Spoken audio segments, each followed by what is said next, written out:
मनुवादियों को दंगा करते नहीं देखा होगा। दंगे में इस्तेमाल हमारे युवाओं को किया जाता है, तो मरने वाले भी दलित, पिछड़े, आदिवासी या अल्पसंख्यक समाज के लोग, और मारने वाले भी दलित, पिछड़े, आदिवासी या अल्पसंख्यक समाज के लोग। तो एक तरफ मरने वाला मर गया और जिसने मारा वो जेल गया, यानी बर्बाद कौन हुआ? क्या जिसने दंगे का षड्यंत्र किया, जिसने युवाओं के दिमाग में जाति और धर्म का जहर घोला, जिसने हिंदू मुसलमान किया, जिसने राजनीतिक सत्ता पाने के लिए देश के अंदर, युवाओं के अंदर नफरत का जहर बोया, क्या वो कभी जेल गया? एक तरफ महंगाई बढ़ाई जा रही है, दूसरी तरफ रोजगार खत्म किए जा रही है, और तीसरी तरफ हिंदू मुसलमान के नाम पर नफरत, पूरे देश के अंदर इन्होंने नफरत बोल दी। मैं पूछना चाहता हूं, शिक्षा को व्यवसाय किसने बनाया? शिक्षा को उद्योग किसने बनाया? इसी सरकार ने बनाया। 10% लोग जो देश के 90% संसाधनों पर कब्जा करके बैठे हैं, सरकार केवल उन 10% लोगों के लिए काम करती है, यहाँ तक कि 2-4 औद्योगिक घरानों के लिए काम करती है।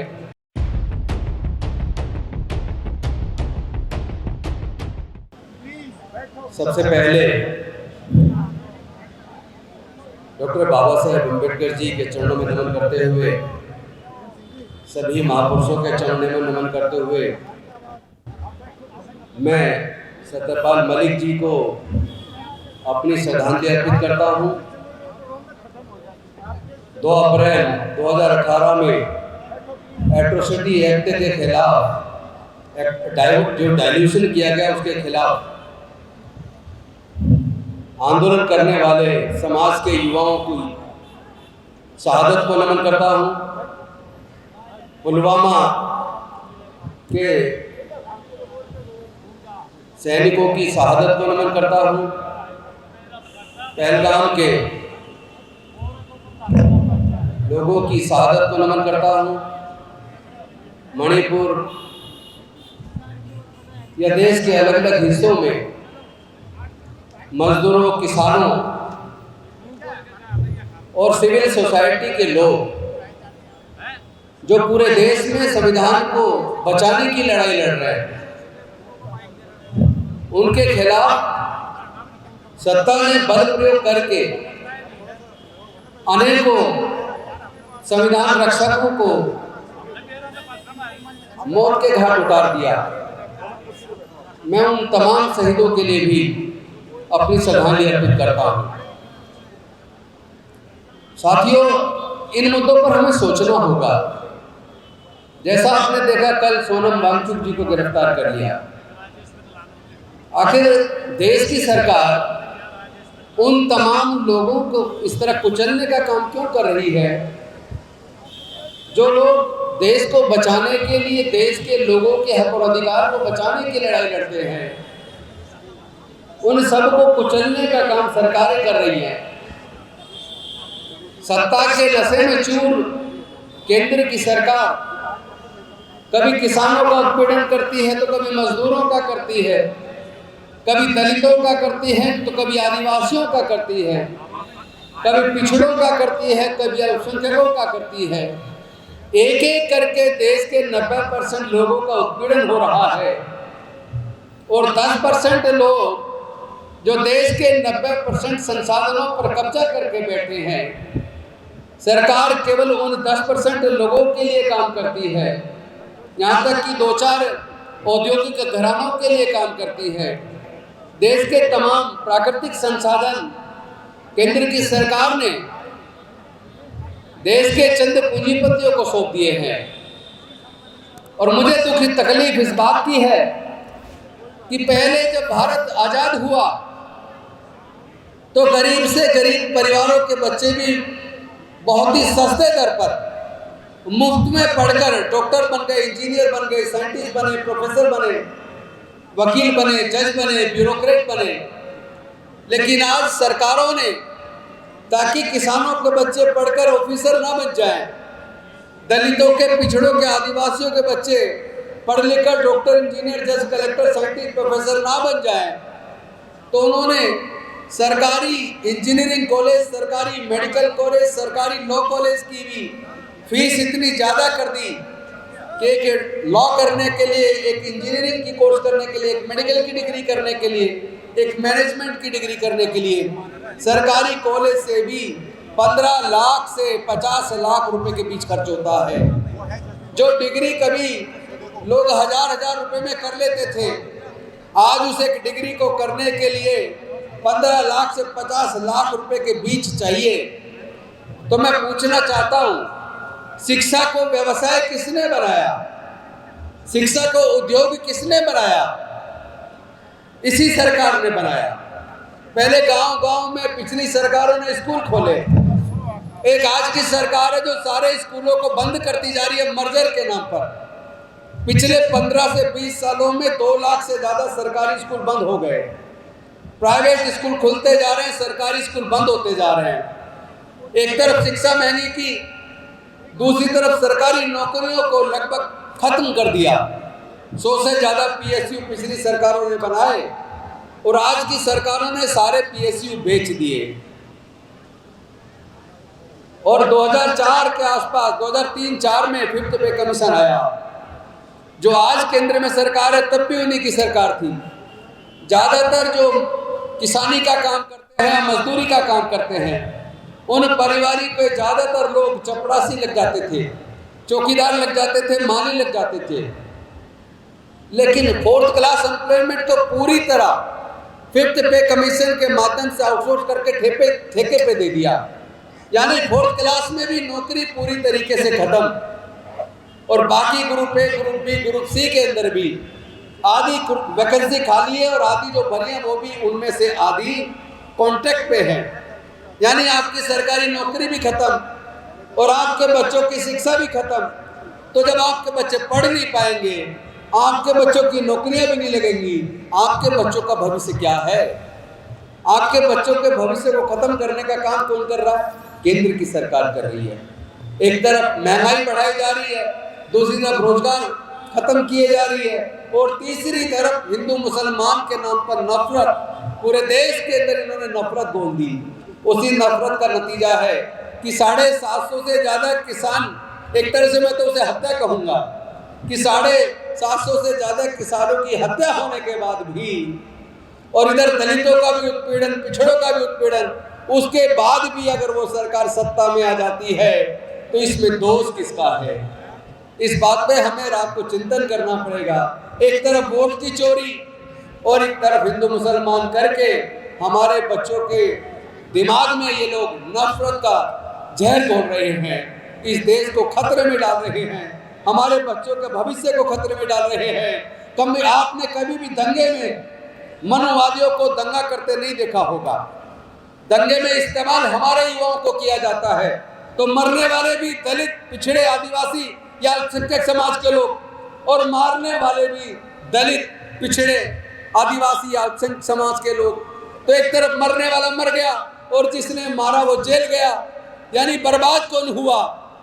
क्या जिसने दंगे का षड्यंत्र किया, जिसने युवाओं के दिमाग में जाति और धर्म का जहर घोला, जिसने हिंदू मुसलमान किया, जिसने राजनीतिक सत्ता पाने के लिए देश के अंदर, युवाओं के अंदर नफरत का जहर बोया, क्या वो कभी जेल गया? वो जेल नहीं जाएगा। जेल जाएंगे तो किसानों के बच्चे जाएंगे, जेल जाएंगे तो दलितों के बच्चे जाएंगे, जेल जाएंगे तो पिछड़ों के बच्चे जाएंगे। और दूसरी तरफ जो लोग आपको जगाने की कोशिश करते रहे, जिन्होंने भ्रष्टाचार के खिलाफ आवाज बुलंद की, उनको ऐसे कगार पे ला दिया कि सत्यपाल मलिक जी को जिन परिस्थितियों में उन्होंने प्राण त्यागे, मैं समझता हूं सत्यपाल मलिक जी की एक दृष्टि से देखा जाए तो हत्या हुई है। लेकिन मरने से पहले आप उनकी वीडियो सुनिए, उन्होंने पूरे समाज को झकझोरने की कितनी कोशिश की। क्या उनके झकझोरने का आपके हमारे ऊपर कोई असर हुआ? क्या हम लोगों ने मिलकर केंद्र सरकार के खिलाफ कोई बड़ा आंदोलन खड़ा किया? तो कैसी श्रद्धांजलि सभा है? एक तरफ हम आज उनके लिए श्रद्धांजलि सभा कर रहे हैं, लेकिन जब वो हमें रात को जगाने की लगातार 1 साल भर से कोशिश करते रहे, उस वक्त जो उनकी आवाज में आवाज मिलाकर हमें इस सत्ता को कुचलने की जरूरत थी, उस तक हम चुप ही लगाए रहे। ये ठीक नहीं है। हमें जाति धर्म के नाम पर बंटने की जरूरत नहीं है। हमें एकजुट होकर अपनी आवाज को बुलंद करने की जरूरत है। अभी सब कुछ नहीं बिगड़ा है। ये लोग तो देश को खत्म करना चाहते हैं। देश के संसाधनों को बड़े बड़े पूंजीपतियों के हाथ में सौंप दिया है। लेकिन अभी भी अगर इस देश का किसान, इस देश का दलित, इस देश का पिछड़ा, इस देश का आदिवासी, इस देश का अल्पसंख्यक अगर एकजुट हो जाए तब आज भी अपने इस देश को इन मनवादियों के हाथ बिकने से बचा सकते हैं। लेकिन हमें एकजुट होकर इस लड़ाई को पूरे ईमानदारी से, बुद्धि और विवेक से लड़ना होगा, संविधान की दृष्टि से लड़ना होगा, संविधान के खिलाफ जाके औजार हथियार से नहीं, चूंकि ये लड़ाई औजार हथियार की है नहीं, ये लड़ाई विचारधारा की है। एक तरफ मजदूर, किसान, जो लोग मेहनत करते हैं, जो फसल उगाते हैं, यही वो समाज है जो उत्पादन का काम करता है, यही वो समाज है जो निर्माण का काम करता है, यही वो समाज है जिसने अपना खून पसीना बहाकर इस देश का निर्माण किया। एक तरफ ये मनवादी हैं जिन्होंने बार बार भारत को गुलाम बनवाया और आज पूरे देश को खोखला कर दिया है। इनके खिलाफ हमें और आपको सबको एकजुट होकर लड़ने की जरूरत है। हम एकजुट होंगे, लड़ेंगे, जीतेंगे, तभी आदरणीय सत्यपाल मलिक जी के लिए भी और तमाम हमारे जो किसान शहीद हुए उनके लिए भी, जितने हमारे समाज के युवा कुर्बान हुए, उन सब के लिए सच्ची श्रद्धांजलि होगी। मैं पुनः अपनी श्रद्धांजलि अपने शहीदों को अर्पित करते हुए अपनी वाणी को विराम देता हूँ। बहुत बहुत धन्यवाद, शुक्रिया। जय भीम, जय भारत, जय संविधान, जोहार। धन्यवाद। अचानक आनंद जी मैं आदेश दिया, मैं आपसे विचार रहा हूं। मैं 2 मिनट में अपनी श्रद्धांजलि के वक्तव्य को खत्म करूंगा। विशेष रूप से जाट समाज और किसान समाज से 2 बात कहना चाहता हूँ। आप बड़े लड़ने वाले हैं, आप बड़े ताकतवर हैं, लेकिन क्या बात है इस पर सोचना कि आपकी लड़ाई का, आपके संघर्ष का फायदा आपको नहीं मिलता, मनवादियों को मिलता है। 2013 में जाट मुसलमान का झगड़ा मुजफ्फरनगर में करा करके भारतीय जनता पार्टी सत्ता में आई। फायदा आपको नहीं मिला। जितने भी किसान आंदोलन में आपकी ताकत, लेकिन उसका लाभ आपको नहीं मिला। आप दूसरों के लिए क्यों लड़ते हो? हरियाणा में जाट बनाम नाम जाट करके आपको सत्ता से बाहर कर दिया। उत्तर प्रदेश में हमेशा जाट समाज के व्यक्ति या तो मुख्यमंत्री का दावेदार होता था या कैबिनेट में 2 मंत्री हुआ करते थे। तो कम से कम आप विचार करें कि आपका संघर्ष, आपकी ताकत का लाभ देश को मिले, आपके समाज को मिले, किसान को मिले, लेकिन आप जिसके खिलाफ लड़ते हो ताकत उसको मिल जाती है। मैं लोकसभा का चुनाव लड़ा उत्तर पश्चिम से, मैंने देखा कि किसको वोट दिया उन लोगों ने। जो किसानों को शहीद के लिए जिम्मेदार है, जो लड़कियों, जो पहलवान लड़कियों के शोषण के लिए जिम्मेदार है, जो सियासत में शिरकत होती थी जाट समाज, उसको खत्म करने के जिम्मेदार वो हैं। और अंत में मैं किसके लिए श्रद्धांजलि देने आया हूँ? सत्यपाल मलिक। उनके साथ में क्या किया गया? आपकी इतनी शक्ति उत्तर पश्चिम में किसी और कौम के पास नहीं। बलराज मलिक जी ने बहुत अच्छी बात कही, एक बहुजन की बात कही, दलित, ओबीसी, माइनॉरिटी, उसमें सिख समाज है, सबको मिलकर लड़ना है। राणा जी और जो यहाँ के पंच है जिन्होंने आयोजित किया है, आप आगे लड़ाई लड़े। अगर 10,000 की संख्या आप लेके आएंगे तो 5,000 की संख्या मैं अकेले आपके पास लेके आऊंगा। अगर 50,000 आप लेके आएंगे तो 25-30,000 हमारा होगा। और मैदान में गिन लेना, मैं कभी झूठ नहीं बोलता। और भाषणबाजी में कोई यकीन नहीं है मेरा। हमने एक्शन किए हैं जितना किए। इन्हीं शब्दों के साथ मैं फिर से अपने भावभीनी श्रद्धांजलि अर्पित करता हूँ सत्यपाल मलिक जी को।